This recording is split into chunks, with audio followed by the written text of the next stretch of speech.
We are in communities, not just conservative religious communities, but communities all over the world where we are forcing ourselves into these squares of this is who I'm supposed to be, this is how I'm supposed to live. And especially as women, those of us who have grown up in the last 30 to 40 years, it's I'm supposed to fit this mold that's now in front of me in every capacity at every single angle. And it's no longer these small local communities where you're working through very real human things together. We are comparing and contrasting ourselves to an entire population of people. Yes. Hi, I'm Colleen Nelson, licensed therapist, trauma expert, and fellow badass woman ready to rise up right alongside you. This podcast, Let the Rest Burn, is for the woman who has ignored, attacked, or even silenced her inner voice because she thought it was broken and needed to be fixed. It's for the woman who is ready to rise up and fully step into her desire, her joy, her full power, and make the impact she was destined to make. For the woman who cannot stand one more second waiting, watching, and witnessing the world crumble and is ready to rebuild and expand into a better future. For a woman who is so done trying to fix the world, she decided to start with healing herself, and she let the rest burn.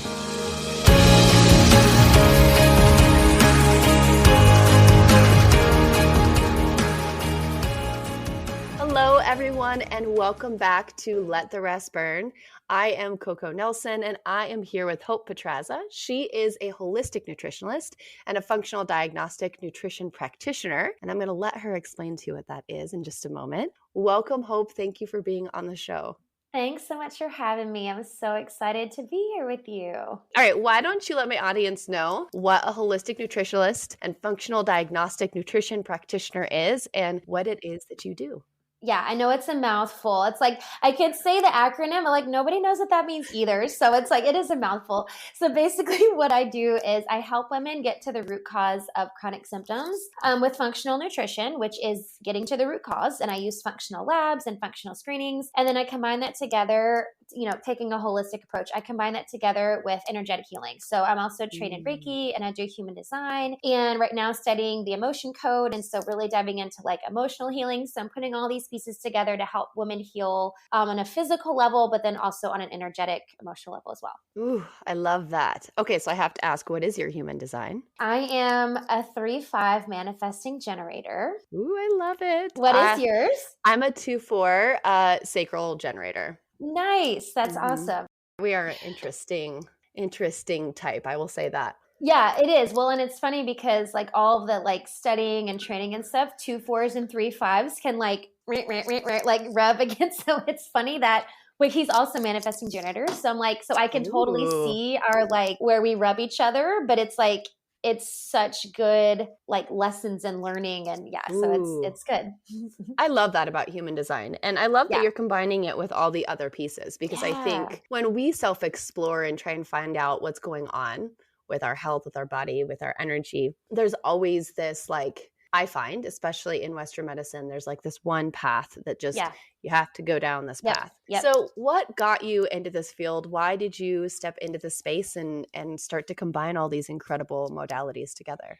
Yeah. I mean, I think like anybody else, like I'm sure you could say the same thing in your, everything that you do. It's, it's based on our personal journey. Right. And I had a long journey, like health-wise with myself. There was kind of a twofold path for me. Like I had really bad digestive issues as a kid. I was in and out of different, hospitals and doctors and endoscopes and colonoscopies and all the poking and prodding and cameras and all that, all really for the last doctor to say like, oh, you have IBS, which is like, oh, we don't know. Your stomach's hurt. Like, we don't know. For me, it was taking that journey upon myself. Like I'm going to educate myself. I'm going to teach myself and kind of figure out my own path of healing. It, for me, was the physical part. And so I did a lot of work.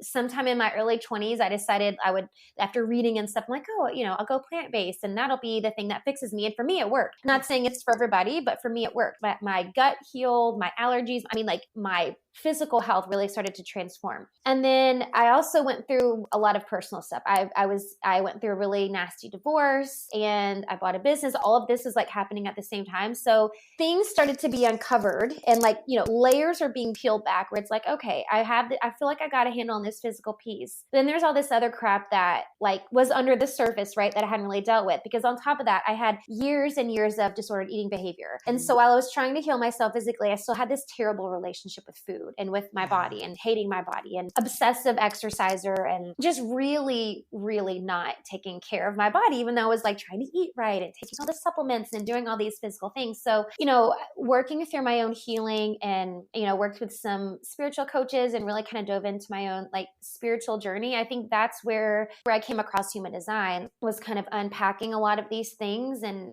working through my own healing and realizing like, okay, the physical health or the physical healing is good and all, but I am a firm believer that our physical health, there is always an energetic or emotional root cause to anything that's showing up on the physical body. Mm-hmm. And I didn't realize that until I was working through my own healing. And so I have a brick and mortar Pilates studio, and I kind of started the physical like nutrition coach kind of basic stuff with them. And I really started to figure out that piece too with those ladies I was working with. Like, I could talk about calories and macros and stuff all day, but it really wasn't getting to the root cause of what was going on in their body, right? They had these chronic things going on with their gut and inflammation and their thyroid and their hormones. And then when you peel back those physical layers, okay, let's get to the underlying cause of this, right? Like you work a lot with trauma, like, right? There's underlying trauma, emotional things being stored in the body. And we're not addressing any of that when we're just talking about calories and what you're making for lunch. So there's just I feel like there's so many layers to the healing process that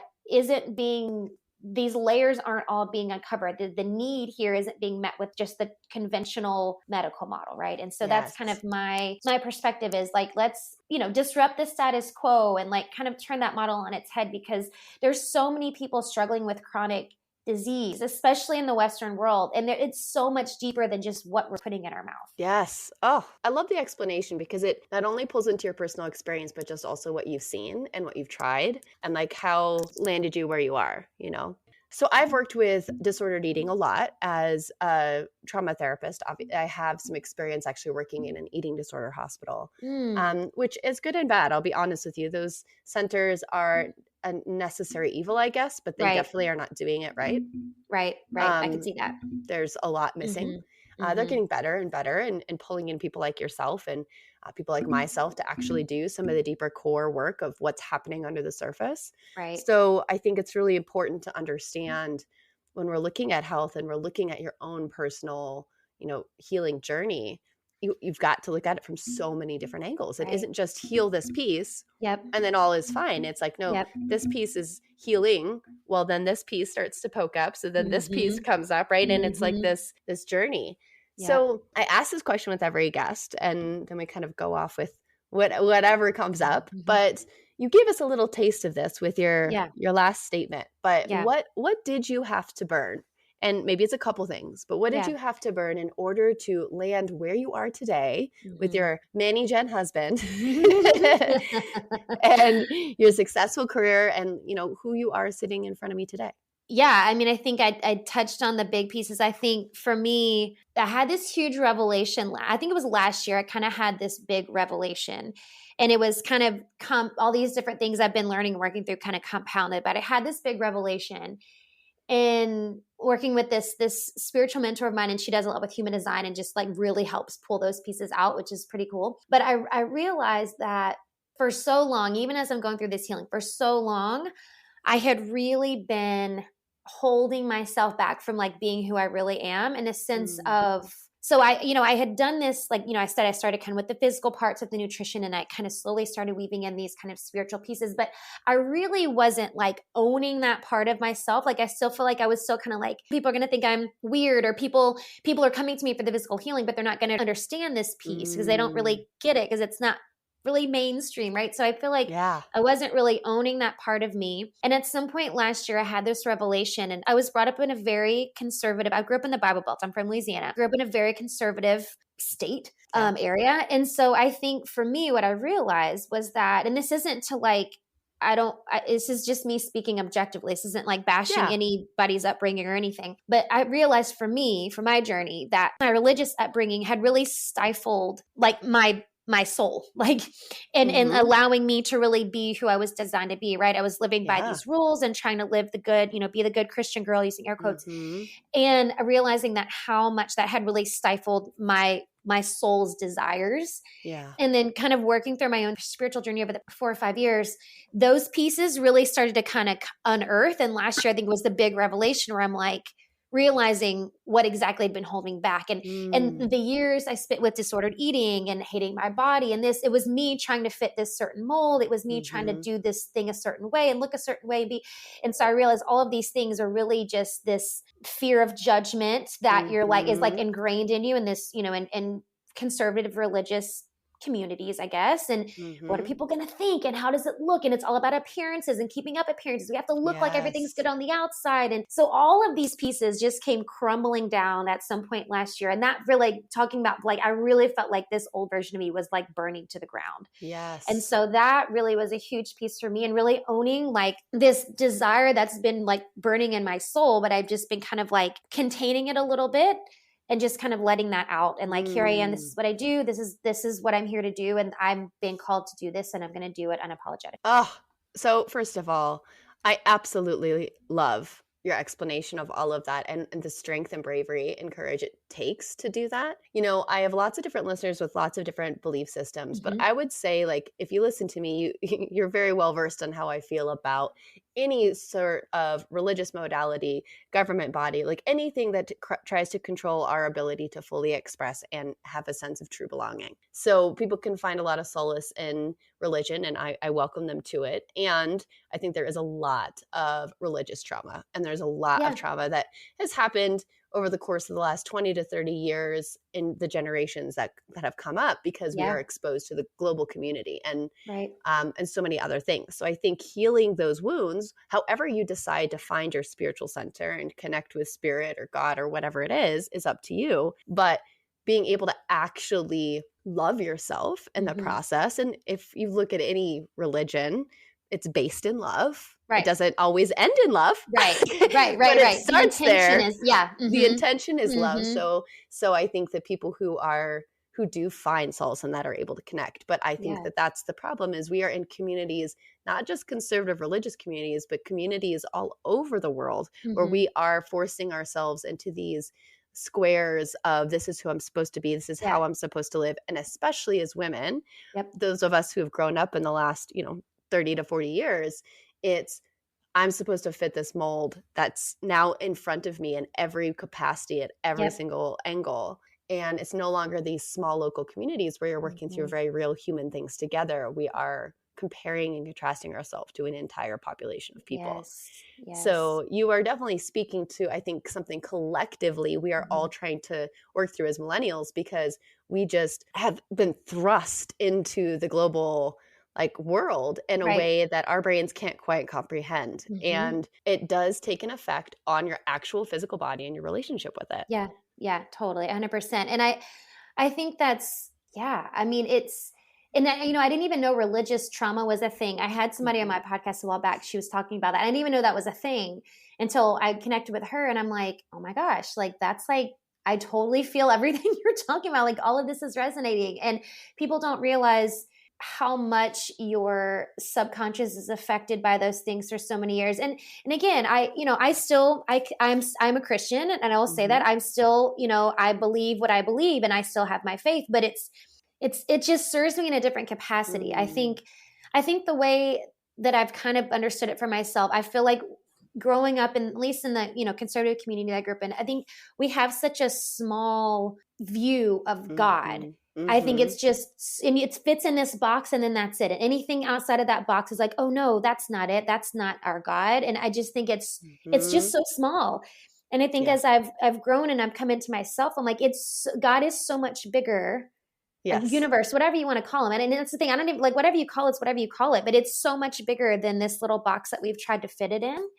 Yes. And it just doesn't serve us to have that limited perspective of what's possible, and then what's available to us. I find a lot of women in particular step into a place of self-betrayal and self-sacrifice as they try and fit into this tiny little box with God, right? It's in order for me to be in this box, I have to release desire, passion, sex, any sort of wanting of anything, right? Totally. I have to completely release all those things and be a complete shell of who I am in order to be a servant of God, right? And so this is, I was raised Catholic. I feel you. No longer Catholic, but I think that this is a point in which I find so many of my clients are so scared to say this too in session. They're like, because they do have faith, they do have their connection to their higher power, and they don't want to offend me because they don't know my background usually, right?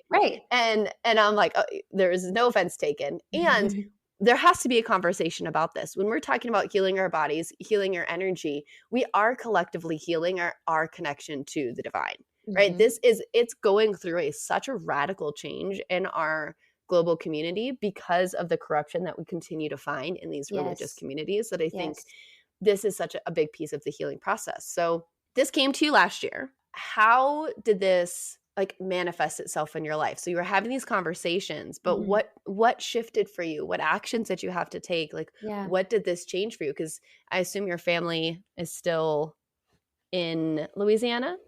So no, my mom, my parents live, so I live in San Antonio, Texas. My mom lives here. My parents moved here years ago when my dad got transferred. My dad passed away about 5 years ago. So it's my mom who lives here.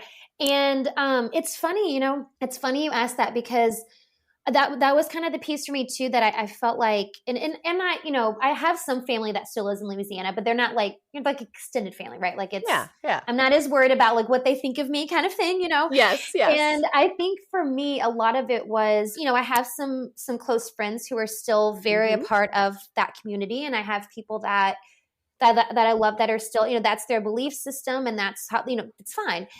And my mom has kind of been that camp, but I have found over the last handful of years, my mom has kind of been a little bit more progressive about things. But I think that was in my head, that was part of me holding myself back, was me. There was some mother wound stuff going on that I needed to work through.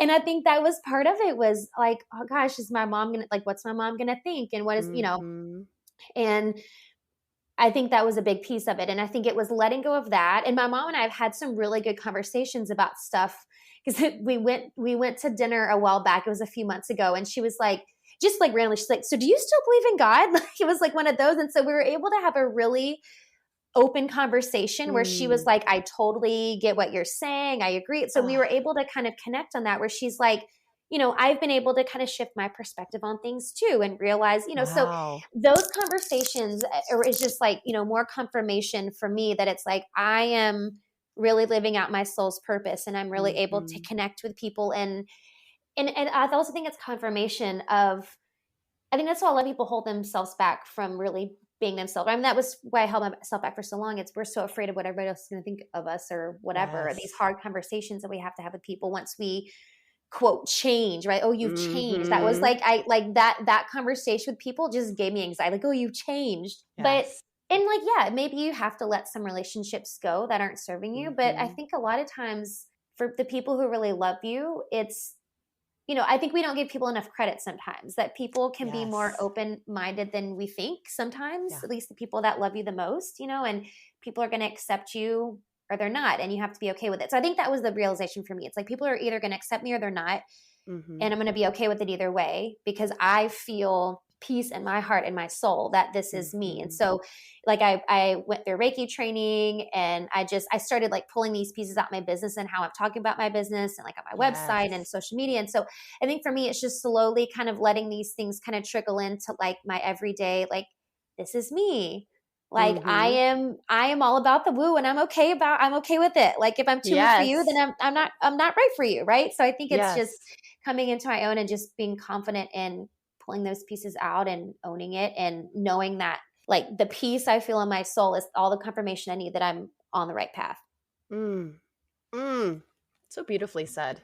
And that piece, I think, is absolutely the most important thing that everybody needs to work on as they are leaning into more self-expression. Right. Our two most important human desires are a need to belong and a need to self-express. And we need both to be healthy, right? But so often people deny their self-expression to belong, or people believe that in order to self-express, they lose their belonging. And so what has to happen in this healing journey is being able to come to peace with really recognizing you belonging to you first, like that, healing that shame wound, healing that fear. And we are always going to care what people think. I'm just going to say that out loud. We are a comparative species. Our ego, or our frontal cortex, that's how we learn. We're in constant comparison. And I read this just recently in this book. It was so good. Well, talking about how the evolution of the brain is so slow and our environment has rapidly changed. And so what's happening is the part of our brain that is for survival, our hindbrain, is consistently looking for threat and looking for comparison, because that is how we have survived since the hunter-gatherer times. And we haven't been able to adapt that part of our brain to the world that we have now. So we're constantly looking for threats and we're constantly comparing.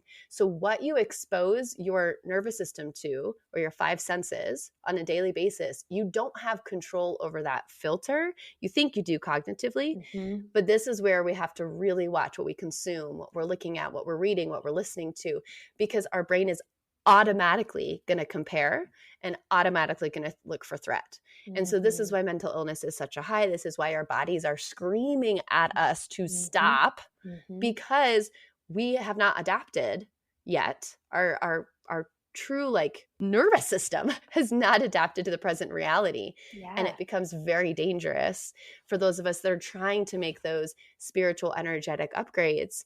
And our body's like, wait a second, but there's a tiger and it's around the corner. I know I can't see it. I know I can't see it, but I swear it's there because I just saw it on your TV and now it's gone. You know, like it's like a child in the room, like telling you that there's a scary monster under the bed all the time. And so this is, I love that you bring up this component, because it's so important for us to like slow down, do our healing, and have these hard conversations and face these fears, because then we show our nervous system in real time that we can self-express and belong. Right. And be okay. And be okay. Yes. And even if you do that and maybe you don't feel okay right away, like the journey to being okay feels so much better when you're in an authentic place in your body. Absolutely. 100%. Yeah. Yeah. And I think that's been a huge one for me, is not owning, but I guess enjoying is the word I'm looking for. Like enjoying the journey, like being okay with the hard parts. And like, I've had some pretty crappy parts and I've had some tough parts, but like being okay with it and trusting that, the trust and the faith piece comes in. I think that's for me, just trusting the process has always been, it's like my control freak, like type A thing. Like I like to say I'm like a sort of recovered perfectionist, but it still comes out every now and then. But for me, that's been the piece is kind of like taming that piece down, the perfectionist type A piece, and like surrendering or relinquishing control is a hard one for me. Thus my years of disordered eating behavior. So I think that's been a big one for me, is it's like, okay, I can trust the process. I can enjoy the process. I can enjoy the journey and just let the journey unfold. And that's a big one. And that's an art form, returning to trust and surrender. Totally. I'm curious how this shows up with your clients, especially women. I think we have leaned really heavy on control and our masculine traits to protect ourselves. And, as we reclaim the feminine and we reclaim some of that surrender and that play and flow and creativity, there's a lot of fear and there's a lot of ways that this shows up. So, how do you see control in particular show up with the work that you do? Yeah. So this is why I love the human design piece so much, because I can really help my clients understand themselves at an energetic level in a way that they've, for the most part, there's a few that come to me that they're at least familiar with human design, but they've never like learned how to really integrate it, into their life. So I love being able to help people understand and integrate this piece, because for a lot of my clients, and really there's been like this theme, and it's funny you asked this, because over the past probably 3-4 weeks, there's been this theme with a handful of my clients where this kind of perfectionist piece is showing up, and this, like one of my clients messaged me and she was like, I'm feeling this piece come up, and I didn't realize I had this trait until now, but it's like, I don't want to do it if I know I'm not going to be good at it. And so if I'm not going to be good at it, then screw it. I'm just not going to do it. But it's this perfectionist piece. And so for me, it's such a crucial part to understand yourself at this energetic level, to understand where these pieces are coming from. And for these few clients, we're diving into like their ego center and worthiness. It's like a worthiness piece, right? And kind of untangling that piece. And so I think a lot of times it comes down to that. And it's a lot of times we don't equate it to worthiness, but that's really what it comes down to. And like looking for like seeking validation to make themselves feel worthy, or like needing to like prove themselves to make themselves feel worthy. So I think that's where it shows up the most for me. And I work with, a lot of high performing women. They're professionals, they're entrepreneurs. Some of them are stay-at-home moms, but they're high performing either way. They want to be good at what they do. And like you were saying, I do think that it's this, we've been conditioned in this masculine energy for so long that it's sometimes so hard to make that shift, and not to get rid of the masculine. Like we need both, right? Like we're not getting rid of the masculine. It's teaching people how to balance that out. And that's a tough one. But I think the worthiness piece is a huge one for me with the women I work with. And that's a big one that we work through. I think it's such an important word to return to, this sense of worthiness, right? This happens, unfortunately, at a young age where we step into this space of inherently believing in our worth as children. That is, like, children are born believing they're worthy. Clearly, look at how much they demand from you as toddlers. Like, I deserve the spoon that I want in the drawer. That is the same spoon, but it's that one, right? Like, their worthiness is intact. They know what they want. Yes. They know what they want. But in our desire as adults to control children, we tend to attack their worthiness. Like, who do you think you are to deserve that other spoon in that drawer when this spoon is the same spoon? Right? And it's generations upon generations upon generations. We don't, if you're a parent, you're like, oh, I did this morning. Please don't panic. It's not actually affecting their worthiness to tell them they should have this spoon. But what happens is it's these repetitive statements that our kids watch us say about ourselves, watch the community say about themselves. They listen, they absorb, and they just adapt to our human culture. And our human culture is, you are not deserving and you are not worthy unless you've earned it. Yep. So you need to earn it, and then you are deserving and worthy of some things, right? And this is, such a web we have to untangle as a human species, and it will take time and it will take many generations. But this worthiness factor is such a huge piece of facing the shadows, perfectionism being one of those shadows that comes up for us, because it's just trying to figure out why we as children were wounded, right? Like, well, I can fix it as if I'm perfect. I can fix it if I do this. And so I think it's really beautiful you use human design with your clients to discover this, because it gives an explanation. So for those of you that know human design, you're going to understand what I say here in just a moment. For those of you that don't, send me a message or follow Hope and get there's lots of information out there, and I love human design. But I have a defined ego center. I have a defined heart, right? And so my innate worthiness is a little bit stronger per se than most. So I was as a child, perceived as too much. And like my belief in myself and my kind of inherent belief in myself, my unquestioning or unwavering belief in myself, was seen as arrogant or, and so the wounds around worthiness were not that I believed that I wasn't worthy. It was that I believed too much that I was worthy, right? So it's a really interesting, paradigm shift. And so I say the words that I change it to, right, is clients of mine that have an undefined ego center, undefined heart center. I'm like, okay, so the question is, am I worthy? Am I deserving? For those with defined, I say, am I lovable in my worthiness? Right? Like, I believe I'm worthy of love, but am I lovable if I believe that? It's it's like a weird mind twist, right? It is. Yes. So I see that come up quite a bit. And so when you give these women these tools, when you give them these tools in human design, what do you find happens for them? What's the ahas or the healing process? Yeah, I think a lot of the women, it's connecting, for a lot of them, it's connecting the physical parts that are happening to these pieces. They're like connecting dots. Yes. And like last week I had a client of mine, and we were, she's like dealing with a pretty intense estrogen dominance and a lot of crazy hormonal things going on. And she sent me a message, and she's like, okay, I was looking back over, listening to your explanation of my human design again.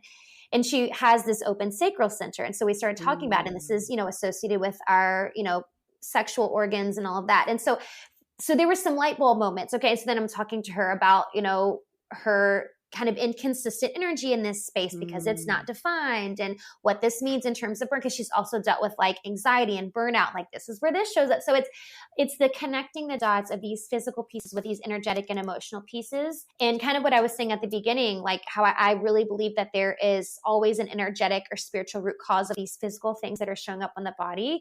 It's like when women like recognize that within themselves, they're like, holy crap. Like, and then they have these tools because we're talking about human design and we're talking about, you know, emotions and where emotions are stored and all that stuff. But it's connecting the dots, understanding the connection, and then being able to, I guess it's a perspective shift too for them, being able to kind of shift their perspective on things. And like for this one client, she was like, okay, now I realize like I've always felt, because she also has an open root center. So I'm like, you don't have that consistent drive to keep going and doing. So she's like, well, crap, like in my family, like it's a cardinal sin to just like sit down and not do anything. And so it's connecting and realizing like all these things in the past I've been conditioned have led me to this point, and now this is why it's happening. But now I have the sovereignty to untangle these things and reconnect things, rewiring things. And I can look at it from a different perspective and have a different perspective on how I work and when I work and why I'm working, like that kind of thing. I think that deeper understanding and the ability to like be back in the driver's seat of your own life and your own path feels so empowering. And, you know, I do say there's a difference between like having the knowledge and applying the knowledge, right? And the application is extremely challenging, which is why I always recommend like have a community, have a mentor, have a therapist, have somebody in your corner that can help reinforce this for you. But it is so powerful to have this knowledge. And especially when it comes to the body, because so oftentimes we try and find these answers in a definitely convoluted way that often leads us to a solution, I'm putting in air quotes, that is a Band-Aid for the core issue. My favorite one as of late is the incessant statements from common medical professionals when women come in with any sort of like struggles with their period, and they're always putting them on birth control. Oh my gosh, don't get me started. Drives me insane. I literally can't. I cannot. Okay. Like for those of you that are on birth control, to each your own, but the statement of you're having issues, let me put you on birth control makes me want to scream. Yeah. No, I could talk about this for days. So I am totally with you. I was one of them. I was on it for years because that was why. And yes, I am with you. So if people are finding themselves like, okay, wow, this is resonating with me. Wow, like I have stuff in my body that I don't understand, that I'm trying to figure out. Like, what is the first step? What is the first step for people who are kind of done with the traditional path, or maybe want to add, they're on traditional and they want to add some of these other elements, right? What's that first step you recommend that they take? I think the first step is going to be kind of twofold. The awareness piece is always the first step. And I think the awareness piece, the awareness that something is going wrong is usually like we know that, like our body's already telling us that. That's usually an easy one. Like I know something is hurting or it's bothering me or whatever, but it's the awareness that what I have been doing up to this point isn't working and I need to try something else. I think that's also an awareness piece, that there's a reason it hasn't been working. So now it's time for me to try something else, try a different method. Let me find someone with a different perspective. So I think it's the awareness piece, and then the willingness. I think that's the other like step part of this, right? It's the willingness to try something different. And I've had clients who were, you know, a little skeptical about things. So, you know, we're talking about chakras and human design and, you know, energy centers and stuff that's off the wall for some people. And I think when they start to connect the dots and they're understanding how all of this is connected, that, and I had one of my clients say that, she's like, I've done yoga before and I always thought the chakra system was just a bunch of like BS, but now I'm understanding all these things are connected. So I think it's the awareness and willingness to try something new and to just to look at it from a different perspective, because that's all it takes. You need somebody to look at it from a different view, like from a different perspective. You need new eyeballs to look at it from a different perspective. So I think just the drive, the willingness to try it a different way. I have a lot of clients too that come in and they're like, I have literally tried everything. You know, I have a client, a woman in her 50s, and she's got incessant migraines and has literally been to every doctor, specialist, person, human that could possibly help her. What do you say to those that are like, I've tried everything, Hope? Like, what next? Yep. I hear you on that too, because I have clients who tell me the same thing, and they will come to me and we'll have, calls before we work together, and they've tried other functional practitioners, and they've tried all, so I think my answer still really remains the same, because I firmly believe that healing is always possible. There is never a point where it's like, oh, well, sorry, you tried it all. Like, I guess you're just screwed. This is it. Like, our bodies, our human bodies are designed to be well. Like, they're actually divinely designed to have everything they need to heal themselves. There is something that's creating a blockage, stagnation. Something is blocking something from you reaching that healing, that full healing. And so in my mind, it's like, okay, yeah, we've tried it all, but you obviously haven't tried it all because you're still not healed. And I know that's sometimes that harsh truth is like, well, no, but I have, but you're still not healed. And I have had clients that I've worked with that, like you're saying, they've literally been to, you name the doctor, they've been to the doctor, functional medicine doctor, pulmonologist, rheumatologist, like every doctor under the sun. They've done therapy and they've done this, but there's still something that's blocking. And so that's too goes back to my first point on the willingness and the openness to try something new and have a different perspective, because people can have the same, letters after their name, but they still have a different way of approaching things. Correct. And so it's just finding someone who can look at something a little bit different and find that missing piece. And I really am just a firm believer that we all have the ability to heal. It's just having the right people in your corner to find where the missing pieces are.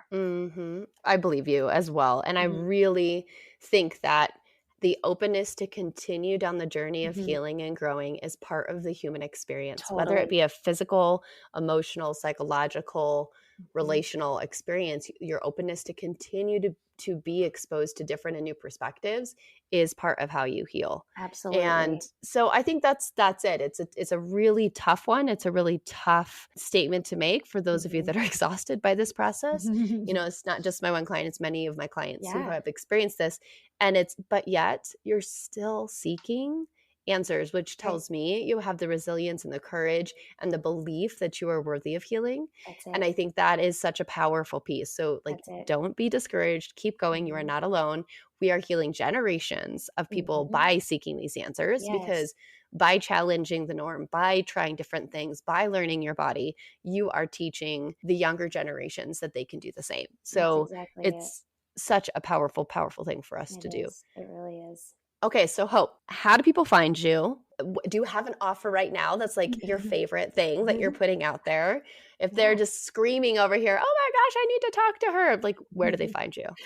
So you can find me on Instagram at the Hope Pedraza. My website is hopefulandwholesome.com. I have a free Facebook group. It's Live Wholesome and Healthy, just all things like functional wellness, human design, all of the fun things. And I think my offer right now I'm most excited about. So I have kind of a handful of signature programs. All my programs are evergreen, so you can jump into them whenever. But I have a new one that I just launched kind of along the lines of some of the things we've been talking about, but it's the Adrenal Restoration Program. And it's, I myself have had to heal myself from complete adrenal exhaustion. My cortisol levels were almost non-existent. I had to bring myself back from that. And I think the adrenals are kind of this powerhouse of the nervous system that we really underappreciate and underestimate, the power that they hold and how much that their lack of function is affecting other part of our body. And so my adrenal restoration program is kind of a rebuilding of the adrenals, and it's physical, it's emotional, it's spiritual. So kind of a 3-prong approach I take to it, but it's all of the things we're talking about. We're,